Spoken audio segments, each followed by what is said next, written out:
But that, I really learned something from that within that wave, that it is spiraling. Now that is really, yeah. We have the panel just a moment. This is water surface. This is a wave. Okay. Mhm. The water particles move something like this. Wow. And when you go down inside the water, it gets smaller, like this, and then disappear. It goes all the way down. Yeah, yeah. I mean, when you go, for example, for 1 meter down, there's some spiral motion there. Wow. Also, and a little, then it disappeared when it is, if this is L, it will continue for L. Okay, Okay. this is wavelength. Okay, and if the bed is lower than this, for example here, the wave will not touch the bed. It will not touch it. Yeah, but if it's in this area, it will touch. Thank you. Is L over 2? Yeah, yeah. Here, let's see. So it's like the turbidity is, Yeah, yeah. For general waves in the ocean, the wave period is something about, in the ocean, something between 7 seconds to 10 seconds. And Okay. it means something about 100.5 meters of wavelength. Therefore, when the depth is something larger than 50 meters, we call it deep water. The wave will not touch the Will not touch bed. the bottom. Yeah. When the depth is less than 50, 50. yeah, it's shallow water. It touches. It does touch. But it's for the case of ocean waves. I mean, the waves come from very far. Yeah. I mean, Yeah. for example, the South Pacific Ocean. Yes. Some wave is generated and travels to the shoreline of the United States. Yes. Yeah, but for the case of, for example, of Gulf of Mexico, I think the wave period is something about 5 seconds. 5 seconds. Then it is the wavelength is something about 50 or 60. Therefore, deep water is 30 meters, and shallow water is less than. I see. But So it changes the spiral movement that does exist everywhere that wave is Wow. traveling there. Wow. Wow, wow, so wow. does the Museum of Golden Mean have that? No, it doesn't have it at all. And that's an insert into it. And my interest has always been in wave technology, usually light, how light travels in waves. And so I did a lot of research in plasma physics and in high energy physics and so forth, which allows that to, and I needed it to be seen.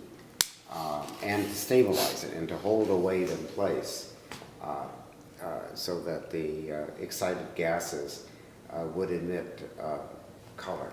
Yeah. And there would be a dark space between and a light space and a dark space. And I've taken that much further and then tried to make public sculpture out of it. And therefore the entrance piece to Miami, which is 250 feet long, but it's a sine curve in plan and in elevation, and a light sculpture. And in stainless steel. And as you see that it remains in the spiral shape. And all of this came about because I had been invited by the physics division of the National Science Foundation to make a series of pieces for international meeting of scientists. And the host for it was the Vatican Observatory. And so I was invited to go look at the site where they would be meeting. And I was given the chance to look at Galileo's original drawings. And his drawings are just beautiful. He could have been, would have been an artist possibly, but his drawings are gorgeous.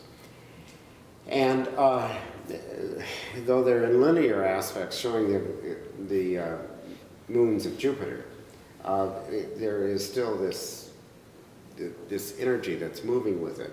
And at the same time, Hubble was not yet sending back any photographs. This is 1994, and was not sending back any photographs of galaxies. All we had were what we have been able to take through set black and white photography in telescopes.